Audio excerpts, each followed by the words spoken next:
Hello, everyone. I'm Dr. Marty Ross, and this is another Conversations with Marty Ross, MD tonight. This is a webinar where we talk about Lyme disease. No 2 weeks are the same because you create them with your questions. And I look forward to seeing what you have in store for me today.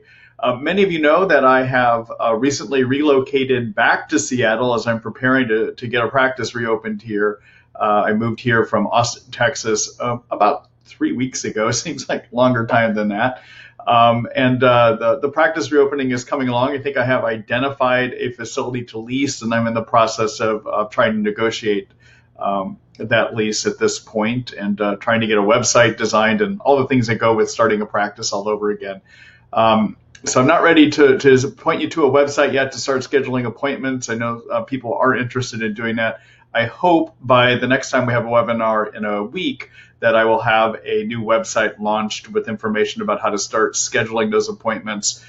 That's if I reach terms on my lease agreement. So we'll see how that all comes together. So the way that you participate is you write questions. You also can listen to what I have to say as well too. So the way you write your questions is over here on the right-hand side of the screen, down there at the bottom, is a chat box, and you can use that chat box to write your questions to me. And the only thing I ask is, as you're writing that question, you hit the enter key when the whole question is complete. If you try to send it to me in bits and pieces by hitting the enter key, or try to break your question into paragraphs, each time that you hit the enter key, it sends a separate question to me, which gets to be a little bit hard to follow on my side. I am creating a recording of this, and tomorrow morning, somewhere between 9 and 9:30 a.m. Pacific Standard Time, I will send that out to you. It'll have information about how to watch the recording of the webinar, and hopefully everything goes okay with the recording. I know we've had some difficulty with the quality of the recording in the last 2 webinars, and I've been working with the provider of my webinar services to try to get that corrected. So I hope it is. In fact, I just want to check one thing here right now just to see. No, it looks like it's not coming through clear. I'm even watching it here, and so I apologize for that. So I apologize. During my test runs, it looked like my video quality was coming through clearer, but I can see even as I'm looking at my screen here, it is not. And it may be that I'm going to actually need to upgrade my computer systems, which is something I'd rather not do at this point. But hopefully, at least, even with the poor video quality, you'll be able to follow the kind of things, the advice that I have here tonight. Okay, so without any further ado, let's go ahead and get started with the webinar here. So for those of you that are participating live here, I'll post the questions on the screen. Given the video quality, I'm not sure how that's going to display for you, but I'm also going to read them so that in the recorded versions, people can hear what the question was about. And so this first one is from Douglas. Let's see. Hello, Dr. Ross. Thank you for what you do. Love listening. I appreciate that. Thank you. So everyone, just so you're aware, I don't actually read these. I just kind of go through them one at a time before I put them up. And so now this next question. So Douglas, I appreciate that. Thank you. I'm glad to see you're getting something out of these as well too. So what happened is Windows did an update to their operating system that is appearing to make it so that I am now underpowered in terms of getting high quality video out to you. So I apologize for that, but hopefully in the next week or two, I'll have that remedied by getting a new computer is what it looks like I'm going to need to do. During my test runs, actually the quality was good when I did this earlier using some of the changes that the provider had suggested I do, but it doesn't look like it's holding up tonight. Let's see here. Let's get rid of that. There we go. Okay. This next question is actually very long. And as many of you know from doing these webinars, if I try to post a long question, it winds up jamming up the computer on my side. So this one I am not going to post. I'm going to read it. Okay. So here we go. Let's see. This is from Travis. Sorry for this lengthy question. But we are at our wit's end. Our 11-year-old daughter has symptoms that give her medium-high score in the Horowitz-Lyme MSIDS questionnaire, difficulty processing and synthesizing speech, even though she had 2 normal results in hearing test, reduced cognitive ability, increased touch and motion sensitivity, short and long-term memory loss, overall change in personality, small red rash, not a bullseye. In August, complaints of stomach pain and headaches. We live in New England and play outdoors in the summer. In spite of this, doctors are refusing to treat as they don't have a positive test result. Among the greater than 30 tests that have been done, a Lyme IgG and IgM blood antibody test was equivocal. Lyme cerebrospinal fluid, IgG Western Antibiotic Index, negative result, no antibodies to Lyme Borrelia detected in the fluid. And the Lyme antibody confirmation by immunoblot, negative result with no IgM bands and only a band 39 on the IgG. An MRI EEG times 2 lead, and pretty much everything else is normal. The lack of treatment given the symptoms has led us to go doctor shopping, and we have ordered test kits from IGeneX, but I am not sure which ones to get in light of the above information. Can you make a recommendation or otherwise give us hints as to what we might do? Should we try herbal treatments at least until we get confirmation of a test or diagnosis? Okay, so basically everyone, Travis's 11-year-old daughter is sick, pretty sick, and a lot of neurologic symptoms is what I'm seeing here too. And so one thing and then there's the question of whether you've had quality Lyme testing as well too. Okay, so let me try to break this down. So one thing, Travis, is I'm reading about your daughter that I have to question just based on the symptom complex. Is possible that your daughter maybe doesn't have Lyme. She could, but maybe not. And that what she could have picked up is another infection that occurs in ticks called Bartonella. Bartonella is a bacteria. Now, the infectious disease doctors kind of argue that it may or may not be transmitted by ticks, but there is a lot of information that it is transmitted by ticks. There is research that does support the idea that it's transmitted by ticks. And the reason that I'm focused on it is symptoms of Bartonella include psychologic changes. So some of these personality, I believe you said, where are we here? Yep, changes in personality. Bartonella is also known for severe cognitive decline. It's just known for that. I mean, Lyme can do that too, but Bartonella does. Increased neurologic sensitivities, hypersensitivities that often can occur in Bartonella. Sometimes it can occur in Lyme too.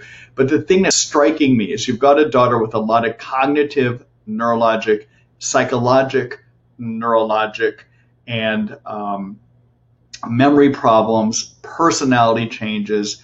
Those are things often that make me think of the co-infection called Bartonella. The reason I call it co-infection is it often can occur in Lyme disease too, okay? But you have a lot of ticks out there that carry Bartonella separate from carrying Lyme. Bartonella can also be spread by cat scratches. There's a form of Bartonella that's known as cat scratch fever. Bartonella can be spread by mosquitoes and I believe fleas as well too. Anyhow, I would suggest that you take a look at a couple articles that I have. I'll show you these in a minute. One is about how do you treat Bartonella, and there's another one about how do you diagnose Bartonella. Okay. Now, I will let you know, if you take her to the regular doctors out there and they try to do a Bartonella test, they're probably going to test for two common strains. One is called Bartonella henselae, and there's another one called Bartonella quintana. Those are the common human strains. However, we think that there are 28 different strains actually, of which it's estimated, depending on what author you read, an expert in the area read, it's estimated that 15 to 17 of these animal strains can actually infect humans, okay? And we don't have, the standard labs that your doctors would have been using out there are not designed to pick up all of these strains. And as I discussed in the article that I'll show you in a minute, is an article you might want to print off and take to your doctors out there and see if they'll help you with this. There is a laboratory in North Carolina called Galaxy Labs that has specialized in developing better Bartonella testing. And their test is better in a couple of ways. One is it has the ability to detect all of those strains that I just told you about, okay?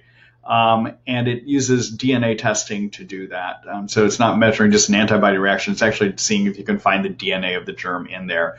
And the method they use to find that DNA involves growing the DNA from your blood in a much more aggressive or enhanced way so they have a better chance of seeing it. Okay. Now, I will tell you though, even if your daughter's testing through Galaxy were to be negative, it still doesn't exclude it because Galaxy has never gone on to determine how accurate is their test at actually finding all of Bartonella. Okay, they just, it's too complicated to do that. They don't have any testing that says what's their full ability to find this. But of all the labs that test for Bartonella, they're going to have the better way of finding it. Okay, so number one, I would suggest getting in contact with Galaxy Labs, working with your doctors to order that test and get it done. Okay, all right.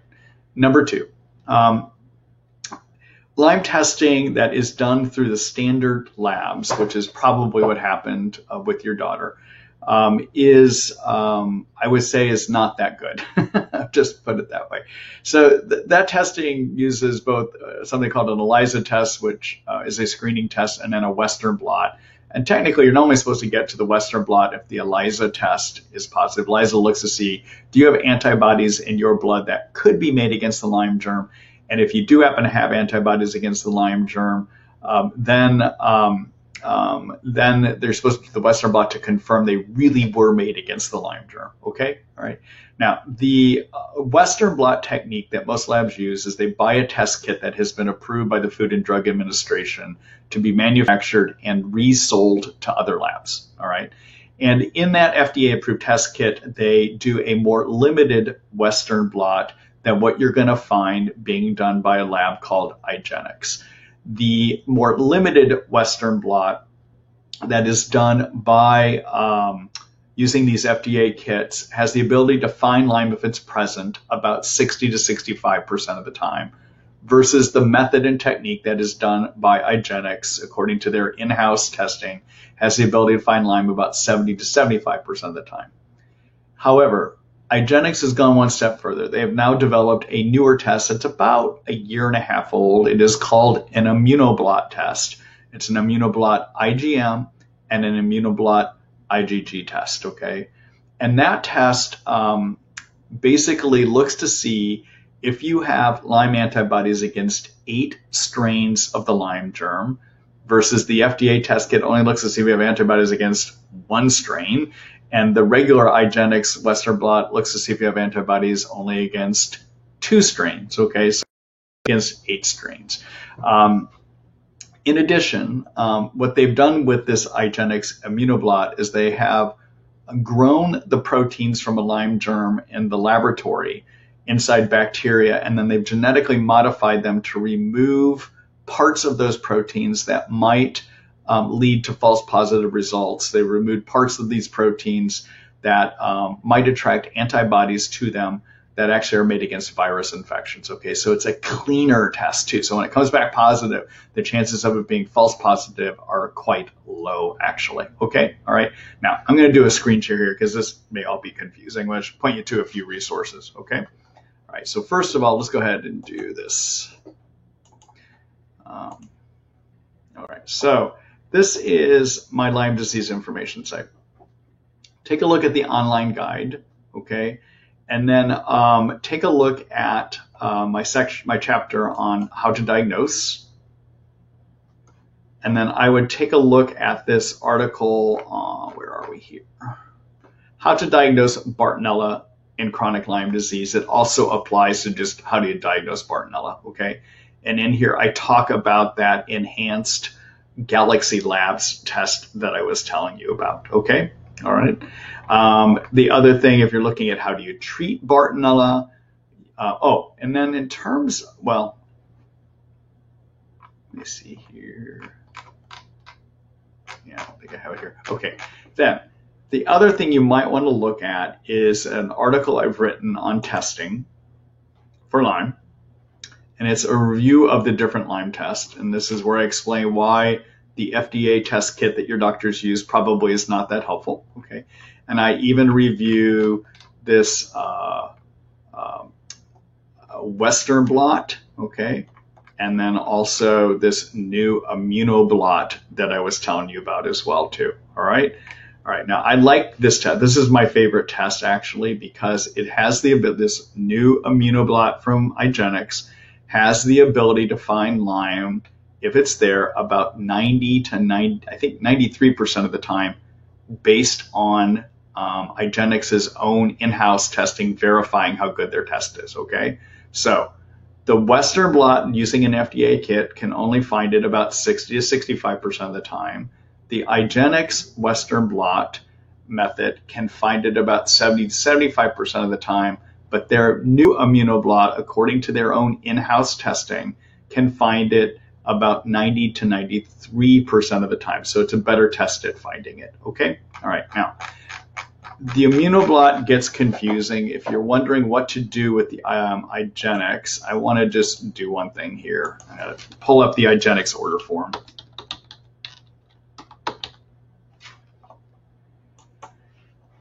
Okay, so the problem with IGeneX is that IGeneX, if you likes to get you to try to do or promote doing a bunch of panels that are too expensive. You don't need to do one of their panels, okay? So this is the test requisition form. And although you may have a hard time reading it here, I'm going to give you some test numbers, okay? And actually, let me see if I can find my glasses here. This is pretty small. All right, so the Lyme immunoblot that I was just talking about, the IgM immunoblot test number is 385. The IgG,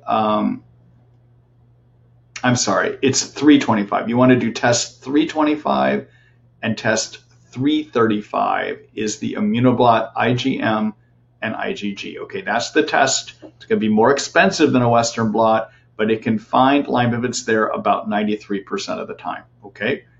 If you want to go a little cheaper, you could do the regular Lyme disease Western blot, and that is test, where are we here?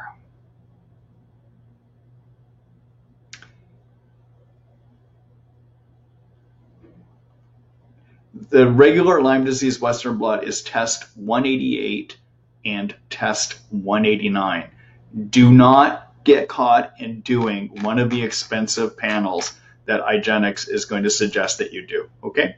All right, let me go back here.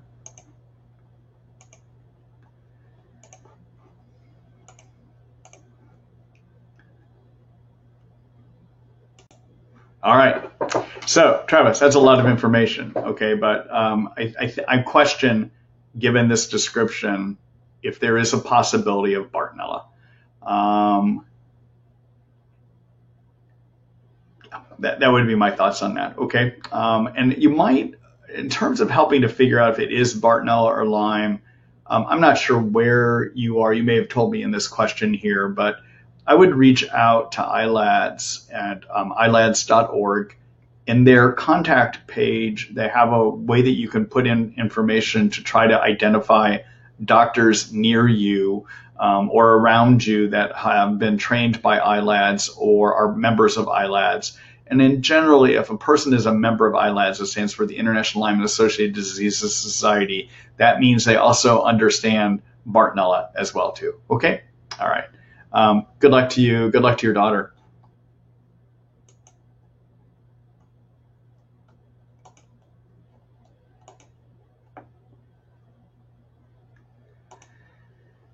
Hello, Ruth. Let's see. Are you familiar with the biochemist Brandon Houtros? He found that Borrelia burgdorferi shed peptidoglycan that elicit inflammatory responses in the body. He states peptidoglycan elicits an inflammatory response and the molecule persists in the synovial fluid, which means that our bodies continue to respond without mounting a counter response. If this is the case, how would one treat this? So this is interesting. So one of the things that, as you may be aware, there's the doctors that are members of ILADS, and we think that one of the reasons that people continue to have ongoing inflammation is a result of Lyme still living in them. Okay, for a lot of people that have chronic symptoms, we think there's adequate science that says the germ continues to live in the person, provoking an inflammatory response by the immune system. Okay, all right. On the other hand, one of the viewpoints that is promoted by the Infectious Disease Society of America is that after somebody has had their 1 month of antibiotics, if they don't get better, what they suggest is that people have something they call post-Lyme syndrome, which they think means that the Lyme germ is completely out of the person.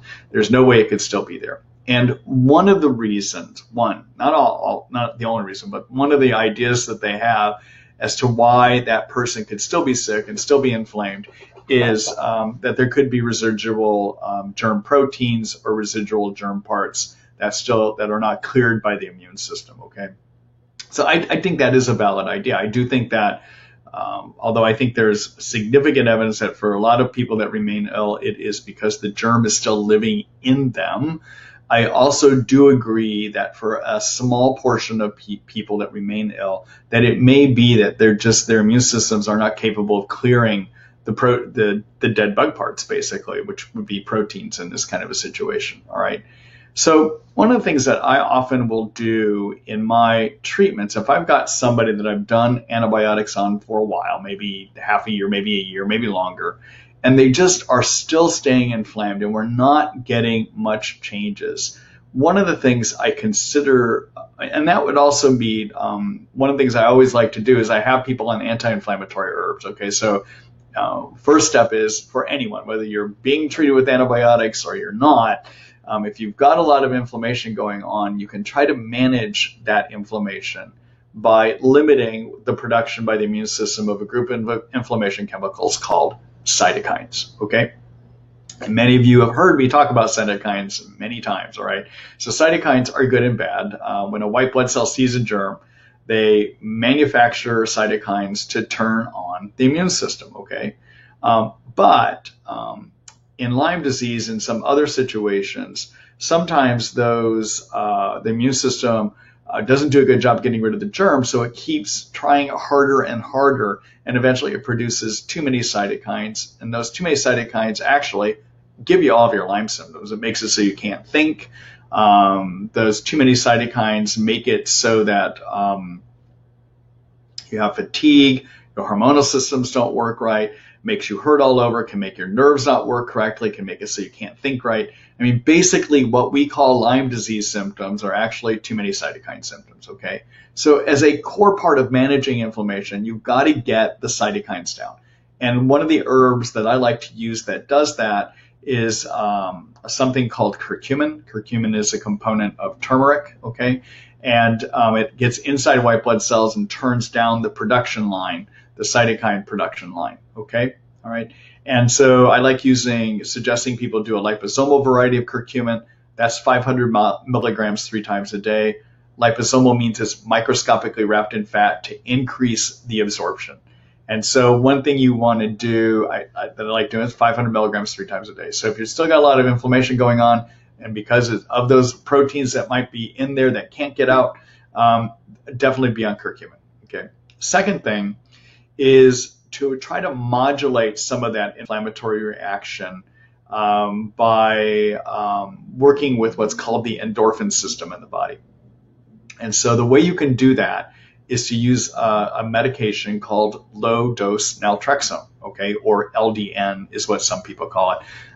I notice I've just got this weird way that the sun is following me around the room. It keeps showing on the tip of my nose. I'm going to sit over here and see if that works a little bit easier so I don't keep having that thing follow me around. There it is again. Anyhow, so naltrexone is a narcotic blocker, okay?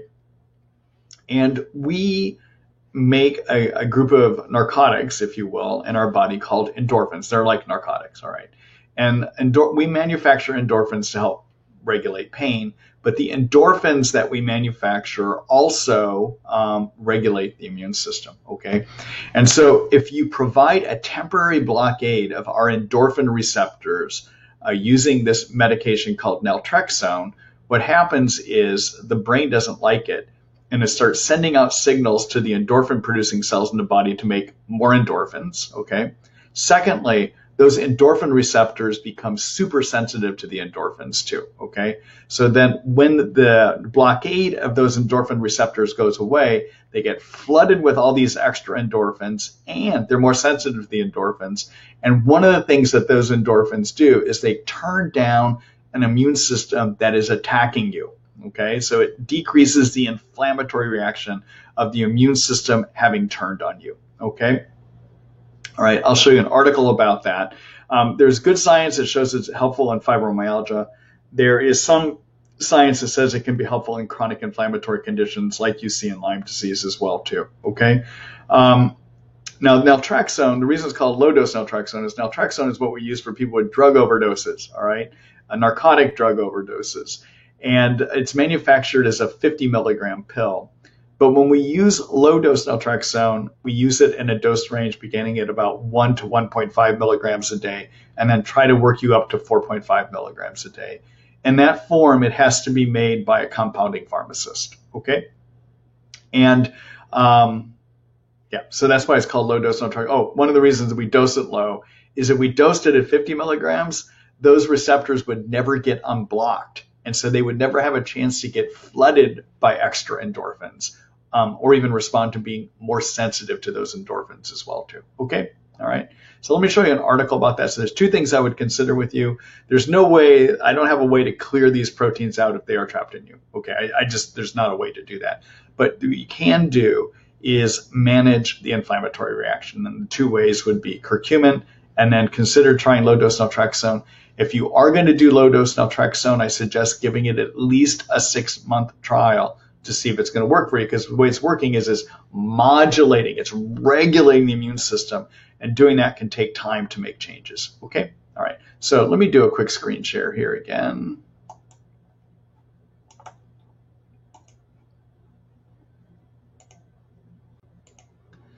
Okay, so I'm going to look back in my Lyme guide. Take a look at the chapter I have on, I think I put this one in the immune system. Take a look at this article called Low LDN for Lyme, or low dose naltrexone in Lyme, and that has all of the information that you're going to need on it there. Okay?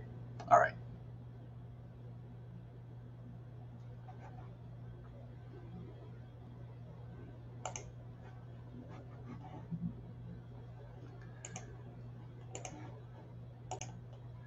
Okay, bear with me here, everyone. Just a minute.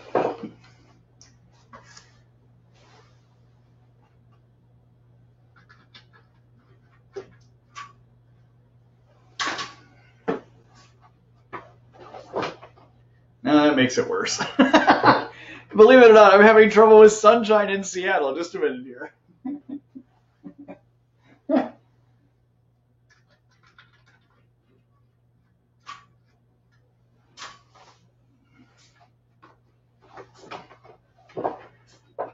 So the last time that I did this webinar, I didn't have the problem with sunshine. So I'm trying to figure out how to manage my equipment and avoid a big sunspot that keeps wanting to show right in the center of my face and go in and out of my eyes here. So that's what you see me hopping around for here. I'll see if sitting in this position makes it a little bit easier.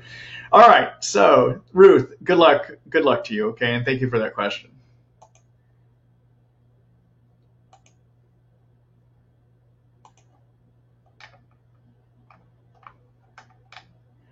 All right, let's see here.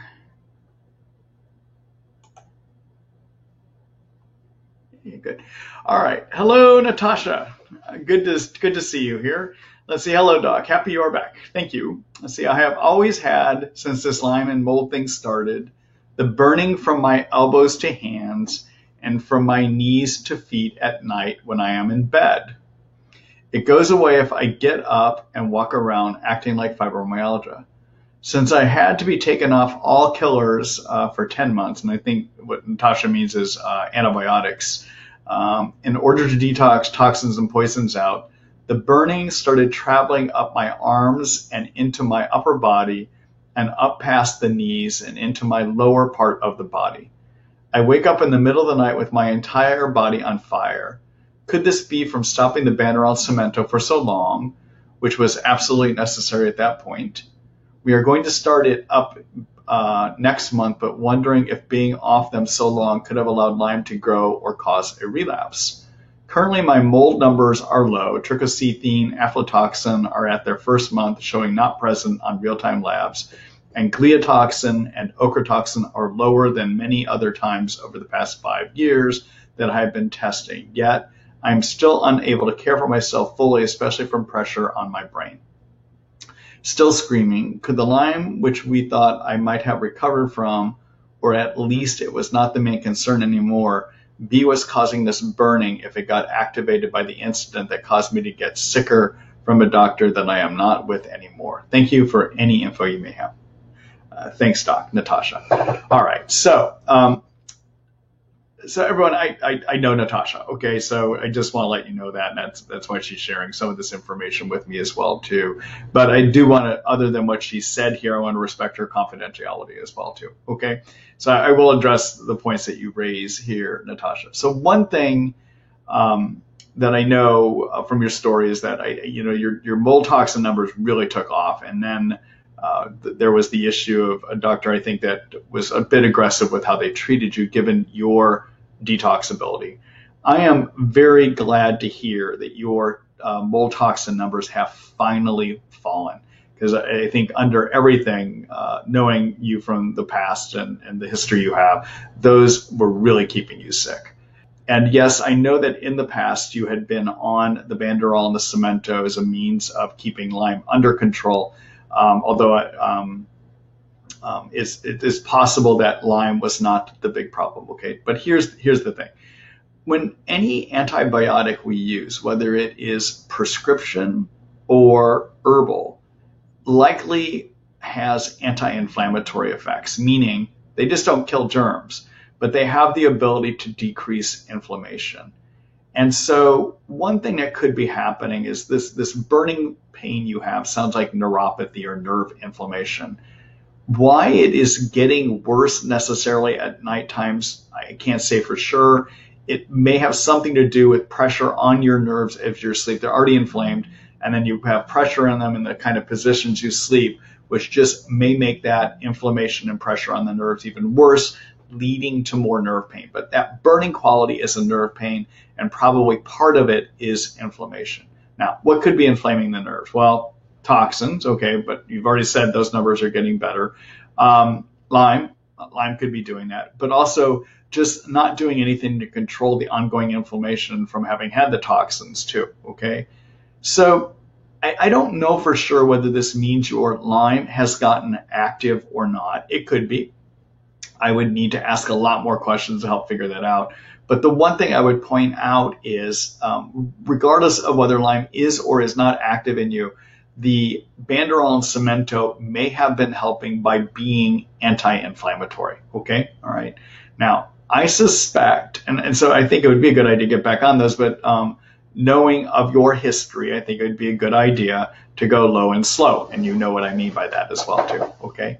All right. And then the other thing, and I would hope that you're still, that you're doing it, is that you're doing some anti-inflammatory herbs, whether they're a curcumin or whether they're a Cytoquel, any of those. And that if you still can be, that you're hopefully doing some things with glutathione, because glutathione also has some anti-inflammatory properties as well as detox properties as well too. Okay, but I would need to have to give you more specific advice, as you know, for anyone listening to this webinars, to give very detailed advice, I need to know more specifics that I would have to ask you a bunch of questions. But those are just some thoughts that I have for you, and I'm really glad to hear that those toxin levels have come down. Okay, all right. Take care, Natasha. Good to see you here again.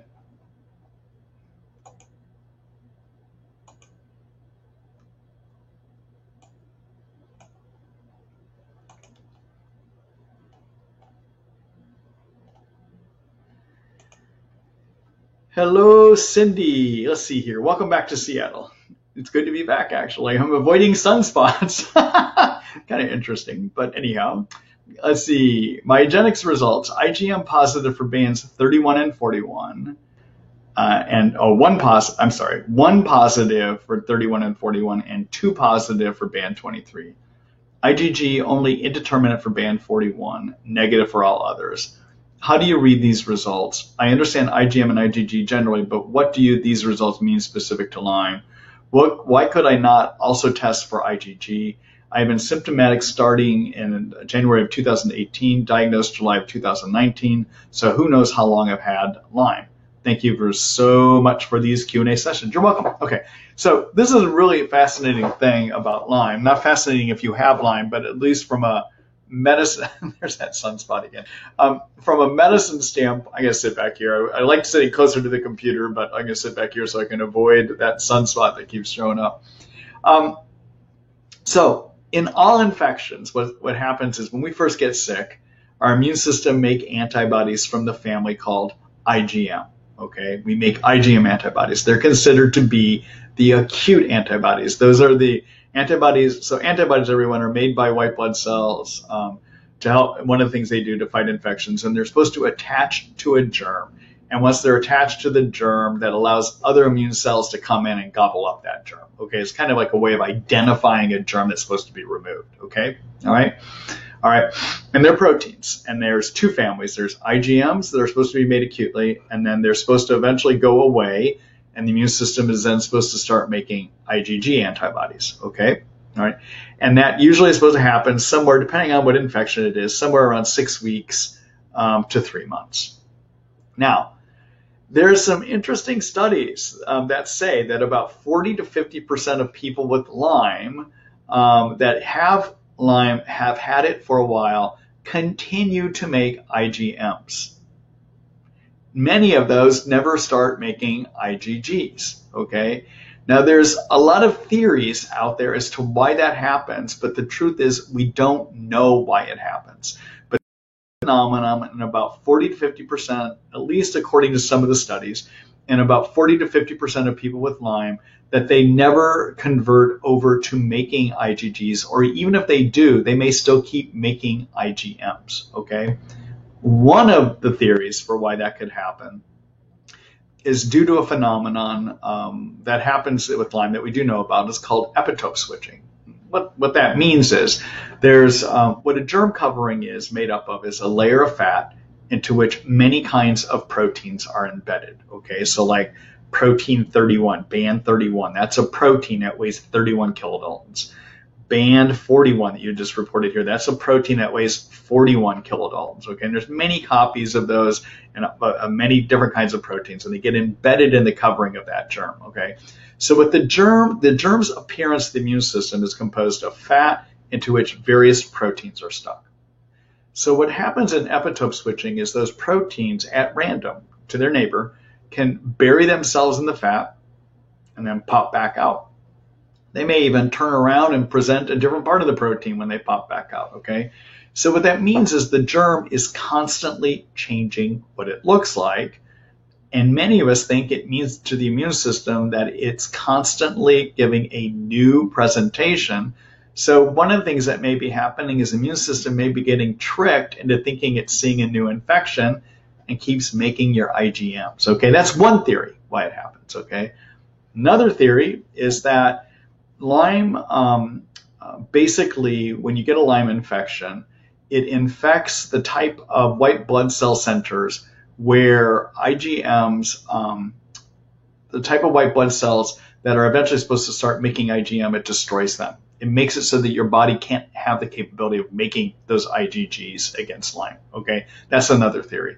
But what we do know is it does happen, okay? And in my opinion, although most infectious disease doctors want to call it a false positive because they just say, okay, if it's still there, it's supposed to have gone away. That must mean that it's a false positive if you've had the germ too long, okay? And I disagree.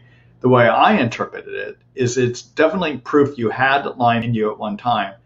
And I think it could even be interpreted as meaning the Lyme germ is still in you, because the only way you're going to still keep making IgMs is if the germ is constantly showing itself to the immune system and triggering it to keep making those IgMs, okay? At least that's the theory I use, all right? So I disagree that they're false positive. I think they're real. It is what seems to happen in about 40 to 50% of people with Lyme. And often in my practice, when I diagnose Lyme, it's based on IgMs being positive, even in people that have had this infection for years, even 10, 15, 20 years sometimes, they're still making their IgMs, okay? All right. I hope that gives you some useful information there. All right. Thank you for that question.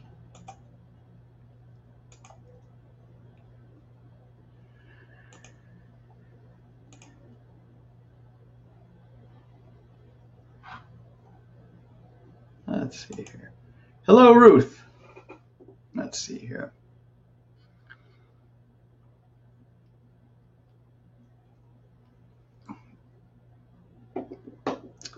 Let's see. Also following up with a question from last week, you recommended taking magnesium at night for pain. Why at night? You can take magnesium anytime, but the dose range that I was suggesting of about 400 to 600 milligrams often will make you sleepy. And so the reason I suggest people take it at night is it's one of the ways that can help you get some sleep. Okay. You could take it in the daytime too, but if you notice that you are getting sleepy on it, then back down the dose. Okay. All right. Thanks, Ruth.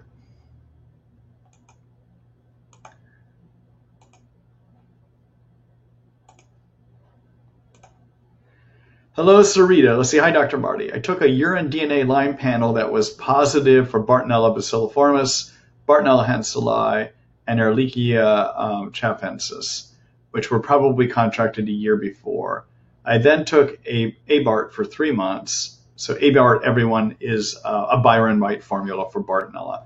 Then switched to Sida acuta and Hutinia cordata tinctures for 5 months. The last 3 months, I added Japanese knotweed tincture, garlic oil, and L-arginine pills.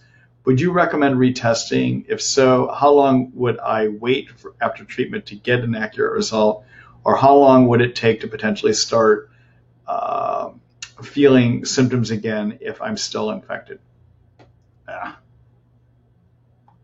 So you may not be happy with my response here. So I think what you're saying is that you had testing done through a lab called DNA Connections. Okay, DNA Connections is a lab out of Colorado that does urine testing to see if you have DNA of various germs. And I don't care for the lab. I find their results to be very inaccurate and not indicative of what I see going on clinically with my patients. Okay. So they've done a good job of taking their lab testing and getting the naturopaths to use them, and there's starting to be some MDs that are using them. The one thing we have to be careful about when we're using these independent labs, even IGeneX or DNA Connections, any lab, is to make sure that they've gone through the steps to verify that what they say their test does is true, is accurate. And so that type of testing, for instance, when IGeneX developed its new immunoblot, it took people that they knew had Lyme and then tried to see how accurate was their test at finding it. So it's called a validation testing, okay? And they can tell me that their test will accurately find Lyme based on their in-house testing. I think it was 93% of the time. Okay, but they went through the steps. They did validation testing. All right. DNA Connections, the last time I talked to that lab, had not done their validation studies. And so what I was seeing in my practice is that a lot of patients were coming in with these results indicating they might have Bartonella, for instance. And when I would talk to the patients, I would find no symptoms of Bartonella. Nothing to even suggest Bartonella, for instance. Okay. So one thing we have to be careful about with testing for labs that are some of these independent labs is that they may not be valid. Okay, they just may not be. And that lab I'm very suspicious of. Okay. Second thing we have to do with any testing, even if it's from a valid lab, is we have to look and be aware that any lab, even valid labs, can get false positive results. So when you look at a test, if you have symptoms suggesting the illness, and you get a positive test, then there's probably reasons to treat it. But if you have a test that says you have Ehrlichia, for instance, and yet you have no ongoing muscle pain, which is one of the chief symptoms of Ehrlichia, then you might say, I don't really believe this lab because it may be a false positive test. All right. So that's all I can really say. I don't know of another lab that is out there doing these Lyme panels like you're talking about. So I assume this is DNA Connections, and I would say I don't think they're accurate. That's just my opinion of them. Okay. All right. So I can't give you retesting information on this as well too. Okay. All right. Good luck to you, Sarita.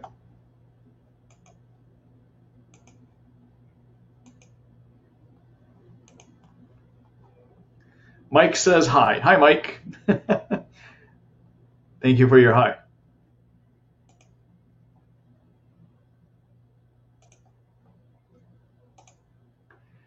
Hello, Sam. Let's see. Hi, Dr. Ross. I was diagnosed with Lyme, BART, and Babesia in October 2018. Been on Doxy since November of 2018. In March 2019, my Lyme literate doctor added rifampin and Malarone. I have been on this regimen until October of 2019. Okay, so March to October, it's roughly 6 months. Okay. Then had to come off everything because I couldn't get my yeast under control. I was feeling better, then started to get worse with brain fog, dizziness, etc. I have been using a mixture of your recommended herbs since coming off the antibiotics to cover the infections. My doctor won't prescribe amphotericin B. Been on a strict diet with herbs to try and get the yeast under control for 2 weeks, but concerned that Bartonella may relapse as I am experiencing the dizziness and brain fog. Am I off the Bartonella regimen too soon at 7 months? What are the signs that BART is relapsing? Yeast symptoms be the same as BART symptoms, i.e. brain fog, dizziness, fatigue, so it's hard to figure out yeast versus infection. Any insights in your experience would be appreciated. Differentiate the two or determine relapse. Thank you. All right, so it's a good question. All right, so one of the things, everyone, that I say often, and I even have articles about this, is when you start, are you doing better, and then you start getting worse, think yeast, okay? And that means too many yeast living in your intestines, all right? So, and here's why. So one of the things that happen, remember, the reason you have many of your Lyme symptoms is the immune system is overproducing a group of inflammation chemicals called cytokines, okay? And it's actually the cytokines that give you the brain fog, the confusion, the fatigue, the achiness, etc., okay? All right. If you're on all of these antibiotics, you're set up for getting too many yeast in your intestines, because even if you're doing probiotics, even if you're being on anti-yeast medicines, you're still a setup, okay? And so what happens if you get too many yeast living in your intestines, guess what the immune system overproduces? Cytokines, okay? And those excessive cytokines can give you brain fog, confusion, fatigue, general body achiness. In other words, it all looks the same, okay? So what I would do is if I had somebody that had been doing better for a while and then they started doing worse, I would think it's yeast and I would start treating for yeast too, okay? Often, I would try to still leave them on their antibiotics if I thought they needed to be on antibiotics while I was treating yeast. And one of the medicines you mentioned here, the amphotericin B, I like using the medicine that a pharmacist has to mix up. They have to compound it. The reason I like using it is generally it is very minusculely to not absorbed at all out of the intestines, meaning it's not going to get in a person and harm them. It's not going to interfere with the way that the other antibiotics are working. And I find it to be one of the strongest things we can do to get rid of yeast, okay? The problem is, though, is that many doctors shy away from using it because it's a very toxic drug. The way it's manufactured is it's manufactured to be given through IV. And we've used it like on people with HIV/AIDS that get yeast living in their bloodstream, for instance, okay? The trouble is in that IV form is it is really quite toxic to the organs, okay? But in an oral form, most of the animal studies we have and even human studies show that it's just horribly absorbed, that if you're getting any, it's minuscule, and most likely you're not getting any of it absorbed. But some doctors are reluctant to use it because they think of being taught not to give it IV because of all the toxicities, and they just don't realize that it's so horribly absorbed orally that it's a safe drug to do, all right? So I just want to say that, okay? And if any of you are listening in and you want to know how to do this amphotericin B, I'll show you my article here in a minute on how you treat yeast, okay? Now, back to your question. So, rifampin and Doxy together is a quite effective Bartonella treatment. And in my experience would work about 80 to 85% of the time. Generally, when I treat Bartonella, I would treat for about 4 to 6 months, because in 99% of people, that's what's going to work, okay? So just judging by the time alone, 7 months of treatment on that regimen, you're doing okay. I doubt that we're having issues of this being Bartonella coming back. The only thing I would suggest you do is to look at my symptom checklist in that article about how do you diagnose Bartonella and see 7 to 9 months ago, what of those symptoms did you have? Okay. And then come back and look at today and see if you have as many of those symptoms. Okay. Bartonella tends in a lot of people to give more psychiatric presentation. And so therefore it's a little bit easier to differentiate from yeast getting active. Yeast is going to tend not to give you a lot of the anxiety, depression, even mood changes, maybe personality changes that Bartonella can. Okay, that's one way that I would do the distinction on that. Okay, but I would also suggest to you that that if you were treated for about 7 months on that regimen, there's a good chance you got the Bartonella out too. Okay, all right. Let me just do a quick screen share here, everyone.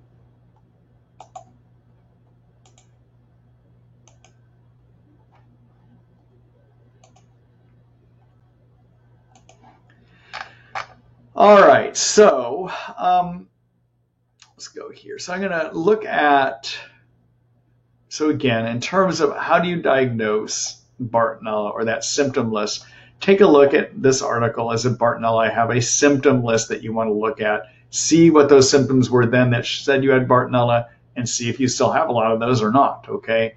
Again, yeast can give brain fog, fatigue, and even confusion, though. Just be aware of that because of the cytokine reaction. Okay? All right. And then in terms of treating yeast, I have this section on yeast here. Take a look at this Kills Yeast, a brief guide.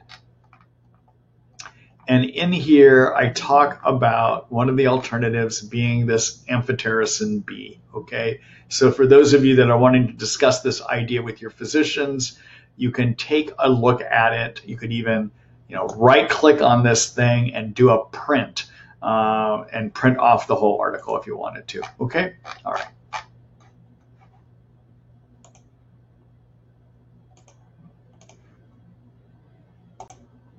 All right.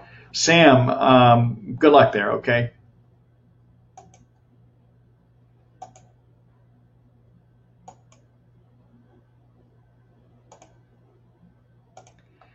Hello, Joyce. Let's see. Hi, Dr. Ross. Thank you for doing these webinars. Could you please discuss the 10-pass ozone therapy and what are your thoughts on this effectiveness for Lyme? Boy, I have a whole article about it. Okay, so I'm going to steer you to take a look at that so you can look at some of the science that I'm about ready to talk about as well, too. All right. All right. I don't agree with my colleagues that think it is a germ killer. And it may sound like sacrilege, but so here's the problem. So ozone is an oxidizing agent, and hydrogen peroxide is an oxidizing agent. High dose vitamin C is also an oxidizing agent. By high dose, I mean the kind you have to get in an IV, and usually we're talking like 30 to 50 grams. Okay, keep in mind that pill you normally take is like a gram, and orally, you might be able to take about 10 grams of vitamin C, but if you start taking more than that, often you're going to get diarrhea and intestinal problems, okay? But so when you take it in the 30 to 50 gram range, that vitamin C antioxidant starts acting like an oxidizing agent, okay? And what oxidizing agents do is they can damage the DNA of germs, and they can damage the fat membrane covering of germs as well, too. And that's, in theory, how they can kill the germs, all right? And germs are susceptible to the oxidizing agents because germs don't make antioxidants, okay, the way that we manufacture antioxidants, all right? All right, now, one of the things, so yes, on a Petri dish or in places where you can apply ozone directly on a germ, it can kill germs, okay? But there's been experiments done looking at when you do ozone, ultimately, even if it's 10-pass or you're getting IV or you're doing rectal ozone, ultimately the way it works is it gets absorbed into your bloodstream, and then it has to get to where the germs are and kill them, okay? All right, but your blood is full of antioxidants. That's what protects us from the effects of ozone, okay? All right, so there's been one of the pioneers of ozone therapy has done test tube experiments where he's taken germs in a test tube, and he's added a small part of blood. I write about in the article, but it's just a small portion of blood to the liquid in this test tube, and just minuscule amounts of blood make it so the ozone doesn't kill the germs. Why is that? It's because that even minuscule amount of blood has antioxidants in it, okay? So I am really skeptical that ozone kills anything, all right? Now, there's been other studies done that look at, well, why do people feel better on ozone, or why do people feel better on hydrogen peroxide? Most of those are focused on ozone. And one of the things that happens is ozone results in increased oxygen levels inside your energy factories of your cells called mitochondria. They cause an oxygen burst to occur inside these mitochondria. And mitochondria need oxygen to burn fat and sugar to create cell fuel. Okay, cell fuel is something called ATP. All right. So one of the and when you have chronic infections for various reasons, your mitochondria do not work as well, leading to low energy. And remember, every cell in our body has mitochondria. So that if they're not working correctly, they're not supplying adequate energy to your brain cells. They're not supplying adequate energy to your immune cells. They're not supplying adequate energy to your muscles. Okay. So what happens when you give ozone, or you give hydrogen peroxide, or you give high dose vitamin C, is you may be getting this oxygen burst within the mitochondria, causing the mitochondria to suddenly start working better, come alive, and a person feels better because their energy factories are doing better, okay? But as far as it being a germ killer, when I look at the research, I am really, really skeptical about this one, okay? Now, there's another concern I have too, and that is, these are oxidizing agents. I mean, if you think about what is the one thing we do in anti-aging medicine? Well, in anti-aging medicine, we have people take a lot of antioxidants. And the reason is we're trying to prevent cell damage that happens from our body normally making oxidizing agents. So any chemical reaction our cells do creates oxidizing agents. And so our cells manufacture antioxidants to decrease the harm from those. But over time, we get oxidation damage in every one of our cells, and that's what we call aging. Okay, so we're going to give now what I'm opposed to about 10-pass ozone and hydrogen peroxide is we're basically injecting into people aging ingredients, things that are going to damage your cells and make you age. So I don't know what the long-term consequences of doing that if you do it often. Okay, so my opinion is I don't think it's a good germ killer. Maybe I'm wrong. Maybe these test tube experiments aren't right. But I'm also concerned about long-term harm that can happen from these too. So if a person wants to do it, I could take more of an attitude in my practice that a person might be able to do up to about 8 or so. But I do not think it's a good idea to do repeated ozone, hydrogen peroxide. Okay. All right. So you need to see the science on this to see why I'm saying this. And so let me show you an article that I've written about it.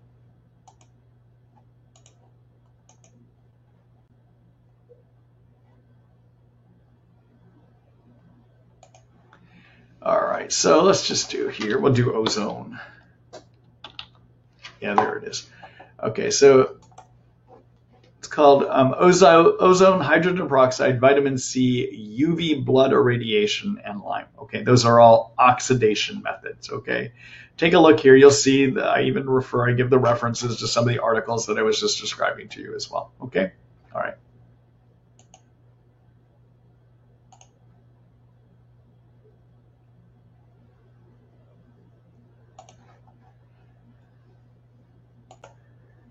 All right. Let's see here.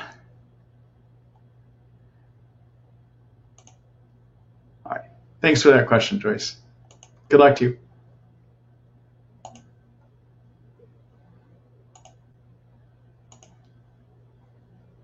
Hello, Barry. Good afternoon, Dr. Ross. My wife is treating with Antabuse 62.5 milligrams every other day and already showing considerable improvement. My question is regarding diet. She has been on autoimmune paleo diet, no sugar, dairy, or gluten. How long after treatment does she continue the strict diet? Thank you. Okay, so Barry, I'm going to answer that, but I just want to explain something to people here too. So there, so antabuse, everyone, is a medicine, also goes by the name disulfiram. And it has recently gotten the attention of many doctors, including myself. And as I get back into clinical practice, hopefully next month, that's what I'm targeting, is middle of the month, hopefully to be up and running here. We'll see how that goes. One of the things I want to start offering my patients is the antabuse treatment, okay? Now, antabuse was designed to help people that are alcoholics, basically, because it blocks an enzyme leading that is supposed to be involved in alcohol destruction, and it leads people to be very, very sick from drinking alcohol, so it prevents them from drinking alcohol, right? So that's what it traditionally has been used for. But there is some laboratory evidence that shows that it may be useful also against what are called persister Lyme forms, okay? So persister Lyme, everyone, is a type of the germ form that's starting to get a lot of attention over the last few years, and it may be why people have a hard time recovering from Lyme. So what happens with persister Lyme, at least what the laboratory experiments tell us, is that when Lyme is exposed to antibiotics over a period of time, it may have the ability to start ignoring those antibiotics. And effectively, it goes into hibernation, slows its metabolism way down, and just starts ignoring the antibiotics, okay? And so there's some Petri dish experiments that looked at this out in Northeastern University and Dr. Lewis's lab out there.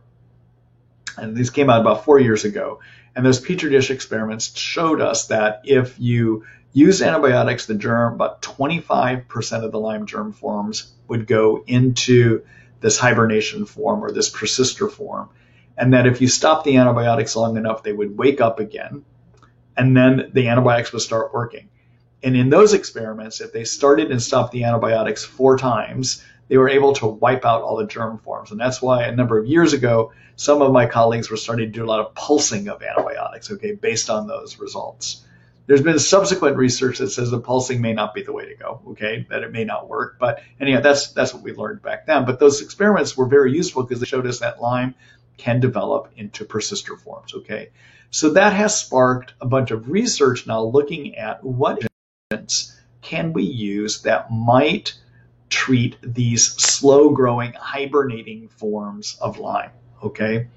And antabuse was one that was proposed based on lab experiments. And so one of my colleagues, Dr. Ken Liegner, out of New York State, I believe Ken's in New York State, but out east, had a patient of his that asked if he would try the antabuse. And so Dr. Liegner did, and in fact, he tried it on 2 other patients in this practice, and then he wrote a paper about what he saw. And we can't gain a lot of information from Dr. Liegner's paper other than 3 of the people he treated had improvements, okay? And maybe various degrees. I think one of the patients he writes about, he thinks may even be cured of it, okay? All right. Now, Dr. Liegner is going to be presenting more about this at the upcoming ILADS meeting in November, early November. I'm going to be out there in Boston at that, so I get to talk more directly with him. And I know there's a number of my colleagues that have been trying it on patients too, and they are saying that they're having promising results as well too. But it's too hard to say based on a paper of 3 people whether everyone's going to get better from this or not. But it's something that may wind up being useful, okay?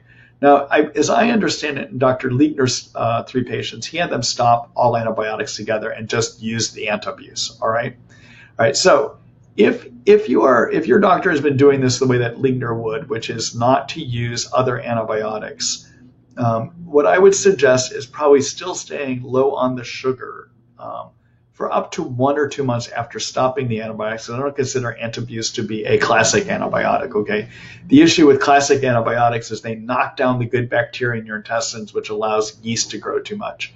And even when you come off of antibiotics for up to about 6 months or even a year, you are still a setup to get too many of those yeast growing in your intestines. So generally, I would have patients still do things to try to prevent yeast for aggressively, maybe for a month or 2 after they stop antibiotics. And then after a month or 2, then they could get a little bit looser with their diet, okay? So maybe for a month or 2, you might consider still continuing the no sugar. The dairy and gluten, often my colleagues will remove those because they can be inflammatory in patients. And so you might even want to wait till you're on antabuse for about 2 months or so before you start adding those back in. Paleo diet is good because it tends not to have all the carbs, so you're not feeding your yeast, okay? But it also tends to be useful at supporting your mitochondria. So if, however, your wife is feeling a lot better, having good energy, then she may not need to be as aggressive about supporting the mitochondria anymore. And you might even get looser on that as well, too. Okay, so just some general thoughts. I would definitely talk with your physician, though, to see what they have to say as well, too. Okay, all right. Good luck, Barry. Good luck to your wife, that is. Yeah, thanks for the question.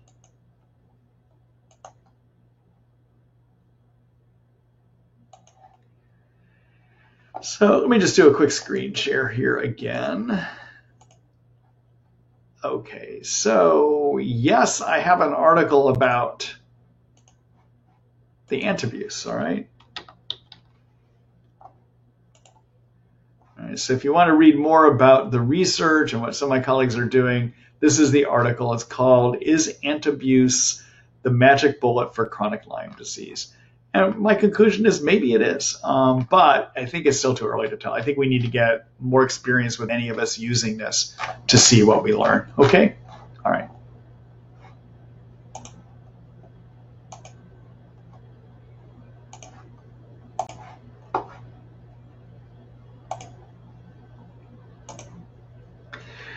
Hello, Kevin. Let's see. Hi, Marty. I have chronic Lyme, originally diagnosed with Lyme and rickettsia 3 years ago. Just coming off antibiotics, most symptoms getting better, but my tinnitus is worse. Any specific treatments to focus on tinnitus? Tinnitus is a tough one. So tinnitus, everyone means ringing in the ears or buzzing in the ears or sounds in the ears, okay? And it can come from some injury to the hair cells and the nerve, hearing apparatus, and the hearing nerve itself, all right? So Kevin, so in terms of tinnitus, I have an article about that too. I have an article about most things if you want to look at my live site. So if anyone that's here, if you ever have a question and you wonder, you don't want to wait for my webinars to ask it, or I don't get to your question, use that search box on my website and write your whatever it is, tinnitus in there, for instance, and you would find I've written an article about tinnitus, okay? All right. So the key parts of managing tinnitus, whether you have Lyme disease, don't have Lyme disease, whether you're on antibiotics, not on antibiotics, these are principles I would do with anyone. Okay, number one, and these first two things are things that conventional doctors would do as well too. Okay, limit or stop alcohol and caffeine. Both of those seem to make tinnitus worse. Okay, so that's a kind of a starting point. Okay, all right. In terms of herbal medicine, one of the things that helps in maybe 30-40% of people is to take ginkgo biloba. So ginkgo, I think you may be aware of, is something that traditionally has been used for people with Alzheimer's disease because it's thought to improve their thinking, okay? And what we think it does is it helps make blood a little bit thinner so blood cells can flow more easily into very narrow blood vessels, all right? So in other words, it can increase blood flow to damaged areas, maybe even the damaged hearing nerves, all right? So if you're going to try that, I would give it about a 3 to 6 month try to see if it's going to work, and I'd say about a 30 to 40% chance it might work. And you want to do it as an, 80 milligrams 2 times a day, okay? Other modalities that I have found helpful with some of my patients include doing acupuncture. Some acupuncturists and doing needling for this can be helpful in a small group of people. So that's something to think about too. But if you're going to try acupuncture, give it at least 6 visits before you say yes or no on that, okay? And then finally, a third thing I have, another physical medicine or physical medicine modality, is to do a type of treatment called craniosacral therapy, which involves basically doing extremely light pressure on the bones of the head, which changes, by light pressure, I mean 5 grams, the weight of a nickel. You work with a practitioner that is skilled at doing that, and they can feel the pulsing from the flow of fluid in the brain. There's a pulse pattern to it that's really subtle. And you can apply pressure in a way that kind of stops that pulsing just briefly, which sets up a relaxation healing effect within the nervous system, okay? To find practitioners that might do that, often massage therapists, some are trained to do it. Osteopathic physicians, many used to be trained to do it, but a lot of them work more like conventional doctors do now, but that it comes out of functional medicine. There is a institute where many physicians and physical therapists and naturopathic doctors, et cetera, learn to do this treatment. It's called Upledger Institute. Dr. John Upledger was an osteopathic physician that taught many of us how to do it. I learned from that institute. And that is Upledger, Upledger, and then Institute. And they have a doctor finder section, so you can find people that might have trained or a practitioner seeking section. So you can find anyone, doctors, not doctors, that are trained to do this in your area as well too. Okay, so knock out alcohol and caffeine. Consider ginkgo biloba, but give it some time. It helps maybe about 30 or 40% of the time. And then there's the possibility of acupuncture, and there's a possibility of craniosacral therapy. Okay. If those don't work, sometimes you can get hearing aids actually that use sound frequencies that effectively block the buzzing sound. Okay. So there are hearing aids that sometimes can help with tinnitus as well too. Okay. All right. Good luck to you.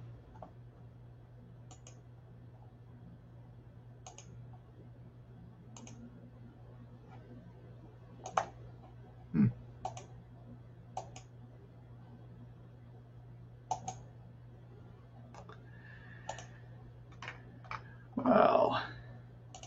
I like that.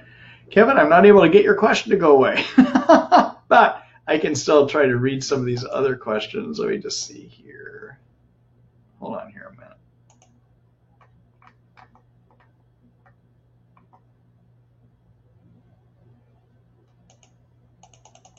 Huh. All right, well, let's see here. I'm going to try it. This is a question from B. I'm just going to read it. I can't get it to post here. Oh, there we go. It just moved finally. Okay, so this is B's question. Let's see. Hi, Dr. Marty. Thanks for all your generous help. Oops. Let's try that again.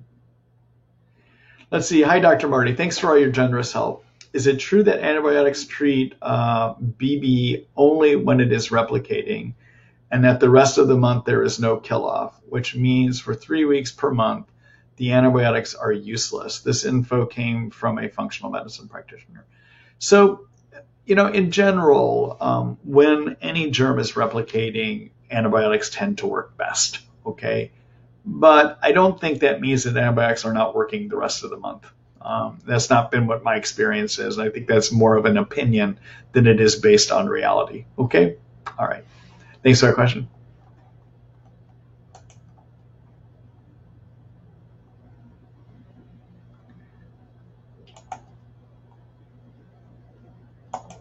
All right.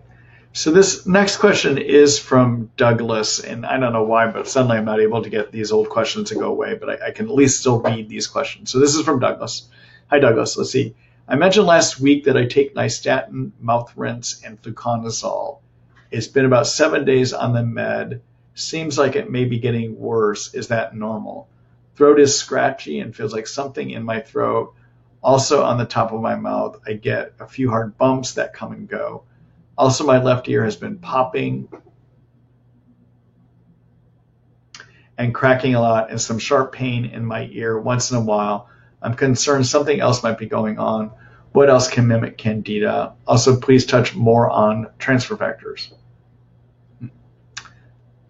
Let's see here. Bear with me a minute here, Douglas. Your question popped in and out for me. I just want to look at this again.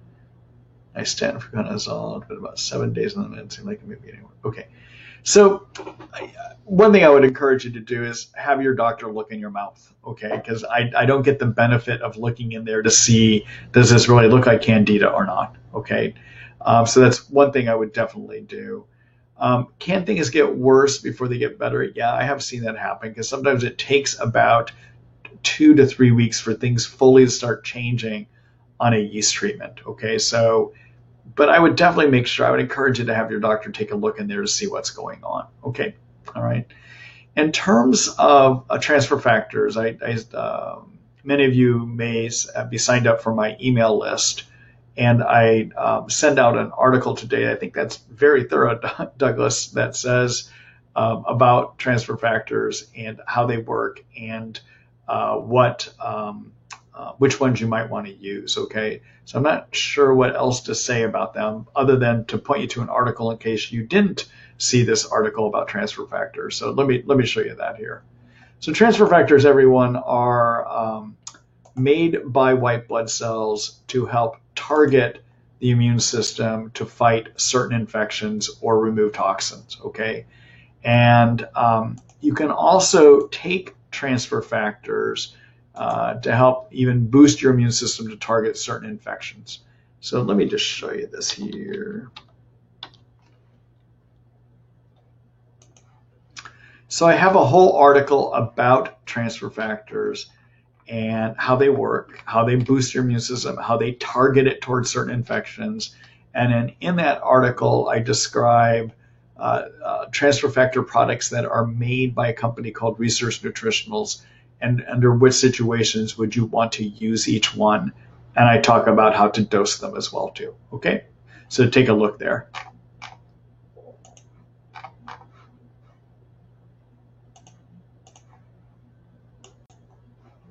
All right. Good luck to you, Douglas.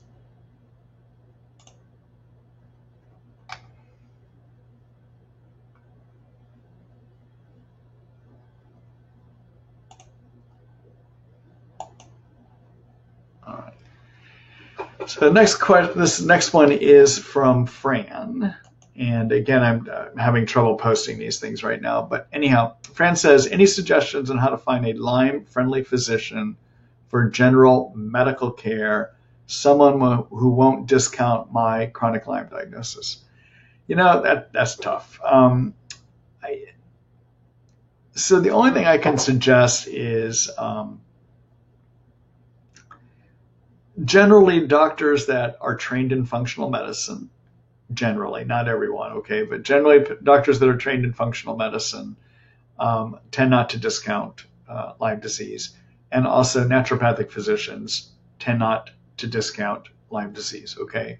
So naturopathic physicians, if you're trying to find one in your area, you might look at the American Association of Naturopathic Physicians website and see if they can help identify somebody in your area for you. I think they have a Dr. Finder section there. In terms of the Institute for Functional Medicine, these are doctors such as myself that are trained in how to use natural approaches and natural ways to restore good function of the body. And so that is a group called the Institute for Functional Medicine at ifm.org, and they have a doctor locator section as well too. Okay. Unfortunately, those are the best ideas I have. Okay. Good luck to you.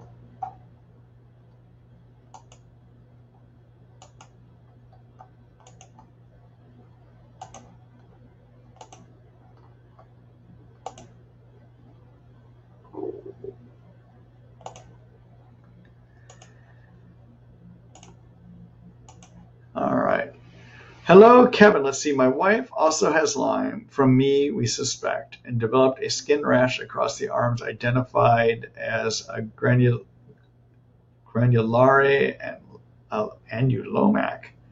Treatment is dapsone and minicin, but she has symptoms, organ pain, anxiety, memory loss. Should she add something to the treatment?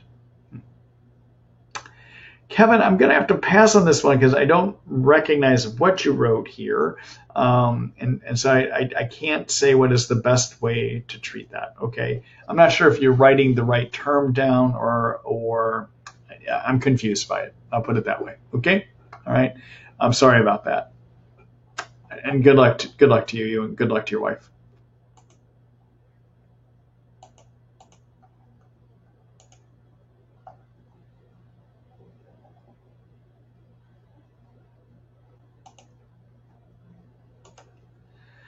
Hello, Alexandra. Let's see. Hi, Dr. Ross. What do you think about taking xylitol and lactoferrin as biofilm busters?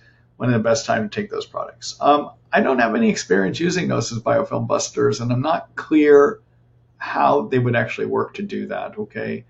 I think I generally like using products that have enzymes in them to break down both the protein and the sugar components of a biofilm.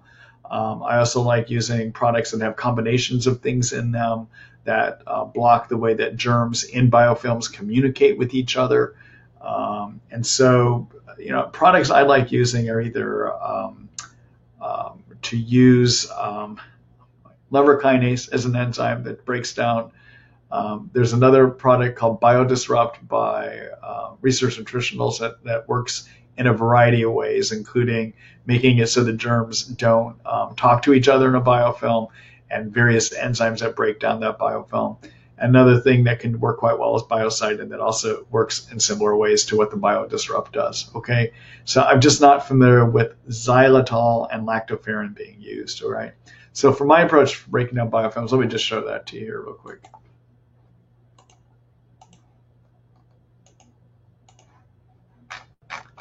All right, so take a look at my section on biofilms here.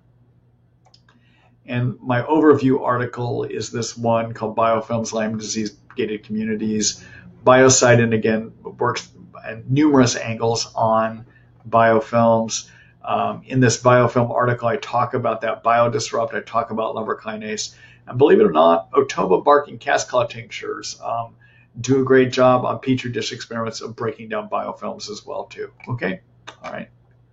Stevia, which I have written about here too, we used to, on Petri dish it works well, but in living people I just do not see it as a useful way of breaking down biofilm. I don't think it works actually, and I write about that in the article here too. All right.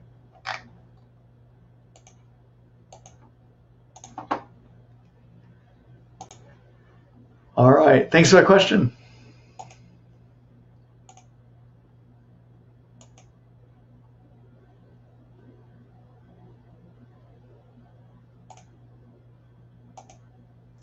Hello, Mike. Hold on here just a minute.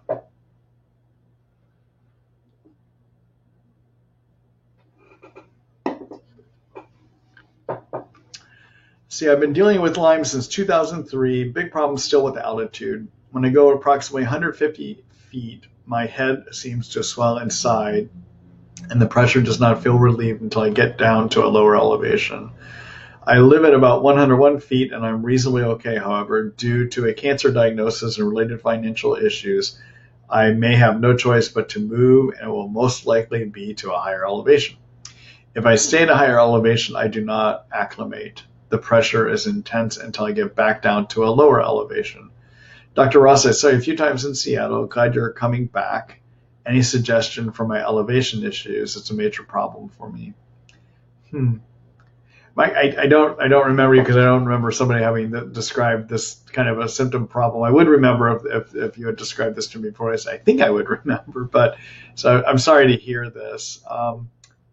Gosh,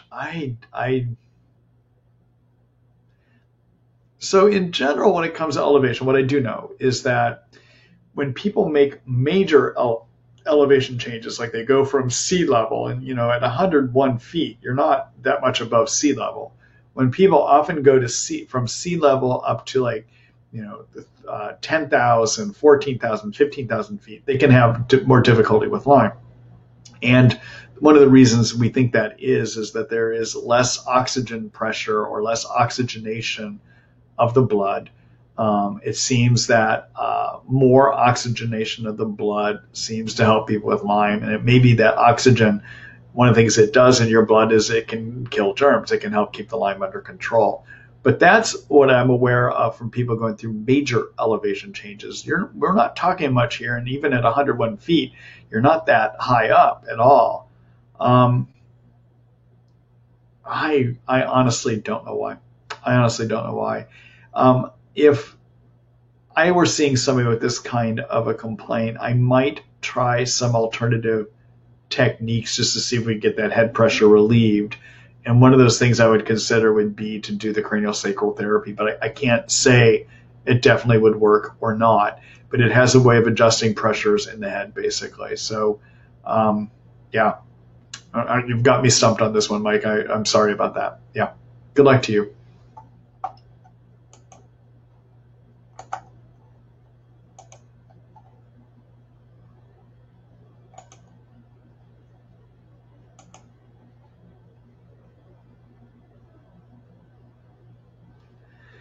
Hello, LSC. I'm being treated for Lyme and actually feeling better. Good. I'm glad to hear that. I've been on antibiotics since April, about 6 months. I started on Septin and Flagyl, but now I'm taking Biaxin and Tinidazole, and also taking all your recommended supplements: Cat's Claw, Otoba, Curcumin, Glutathione, Ashwagandha probiotics, and Thorne Metaclear. My questions are, how long should I remain on the antibiotics, and how long should I remain on all the supplements, especially the Otoba and Cat's Claw, now that I'm feeling better? Thanks for your advice and all your wonderful information, so well organized on your website. Thanks, Ellen. I appreciate it. I'm glad to hear you're doing better too. So in terms of when I would decide to stop a treatment, I want to go there first. Okay. I would make a decision with my patients, and we'd engage in a conversation around that, to stop antibiotics and to stop treatment when they were either completely well for at least 2 months. That's 100% well, back to their baseline before they got sick, okay? Or they were at a plateau and we'd try to make major adjustments and nothing seemed to help for at least 4 months, okay? So I generally would keep treating, and the reason I would keep treating even after somebody's well for at least a couple months is to prevent a Lyme relapse, basically, to make sure we really got all the germs knocked out, okay, or knocked under control, all right? All right.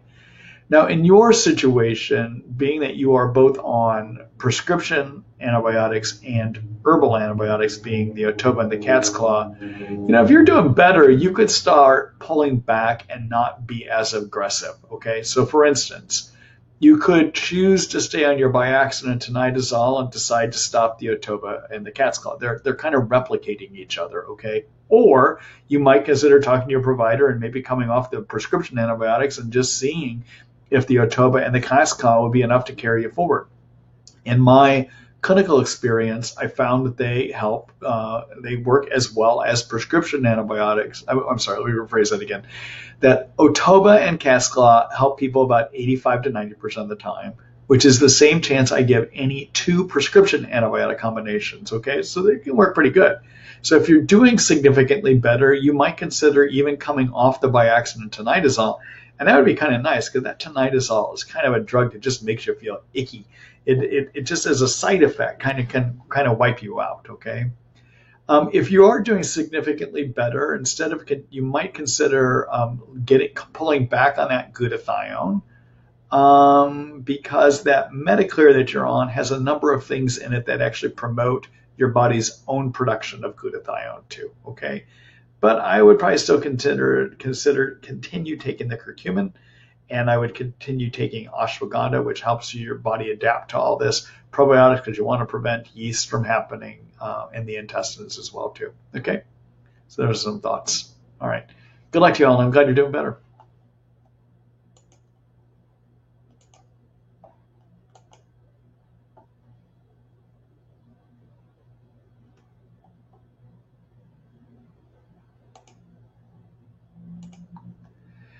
Hello, Patricia. Let's see. When myself and my husband had the IGeneX testing done, a questionnaire regarding transmission was included in the kit we were sent.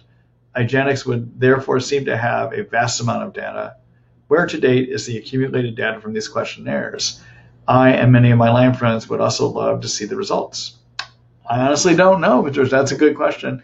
I'm not sure if everyone is as diligent about filling them out as you were, and I'm glad you did. You might reach out to IGeneX and see what they have to say. I would just call their customer service line and say, I wonder what's happened with all that data we gave you. All right, but I'm not aware of if they've done anything with it at all or not. Okay, all right.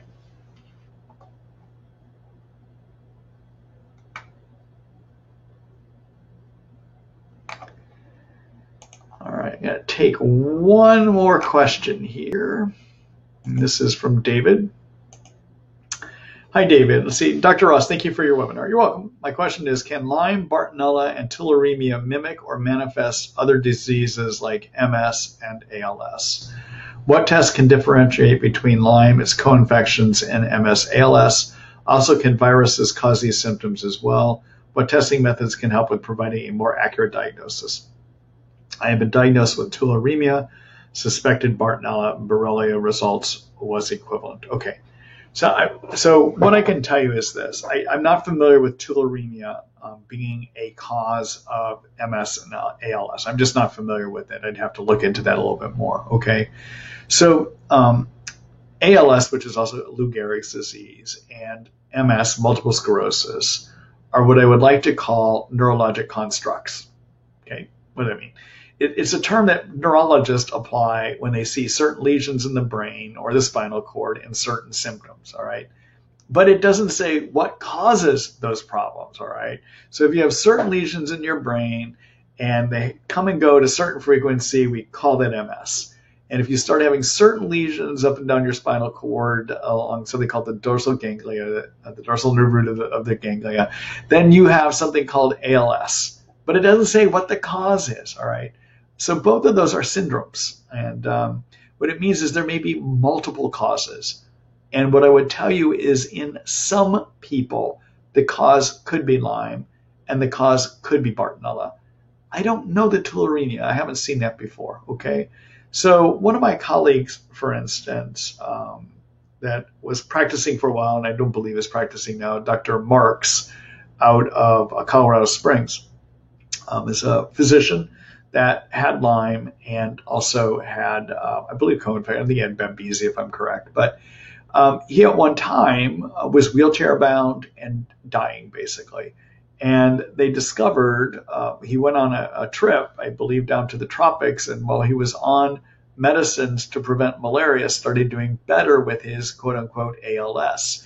And so they came back, did further testing, including being on antibiotics for a while and then retesting his Lyme test and found that he actually had Lyme. And what he found is that eventually he went on IV antibiotics, and with his IV antibiotics, he was able to get out of his wheelchair, walk without the wheelchair, and become mostly symptom-free. But he was unable to stop the IV antibiotics, that at some point, if he would stop, he would get sick again, okay? Now, I'm aware that a number of years ago developed heart illness, and I'm not sure where he is anymore. But I want to let you know that, yeah, for some people, MS can be Lyme. And in my clinical experience, for some people, ALS can be caused by Lyme as well, too, okay? In terms of the best test for Lyme, I would go back and look at that article I showed earlier tonight. I think it is that immunoblot test that I was telling you about earlier tonight from IGeneX, which has the ability to find Lyme if it's there. About 91% of the time, okay? And then the best test for Bartonella would be to do that Galaxy Labs test that I talked about earlier in the webinar tonight as well, too. Okay, all right. Good luck to you, David. Thanks for that question. All right, everyone.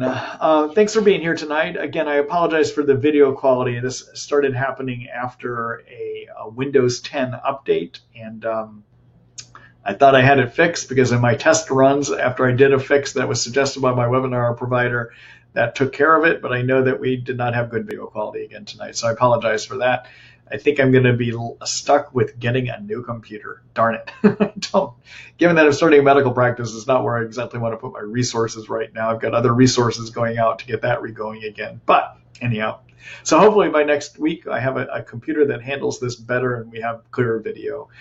So keep a look at your email tomorrow morning, somewhere between 9 and 9:30 a.m. I should have the video all edited for tonight and get the emails out about that.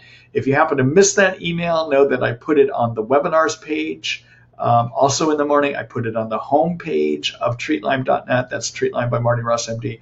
I put it on the home page of my supplement store, which is treatlyme.com, Marty Ross, MD supplements, okay? So you have multiple places you can find it. You can find it on my YouTube channel. You can also find it on my Facebook channel, which is Facebook.com/Treat treat Lyme. So there's multiple places you can find it when I get it posted up in the morning. Okay. Tomorrow morning's email, you'll get a chance to click on a link to sign up for next week's webinar if you haven't done it already. Next week will be the last webinar for October. Okay. So I hope to see you there. And thanks for being here tonight. And good luck, everyone. Good night.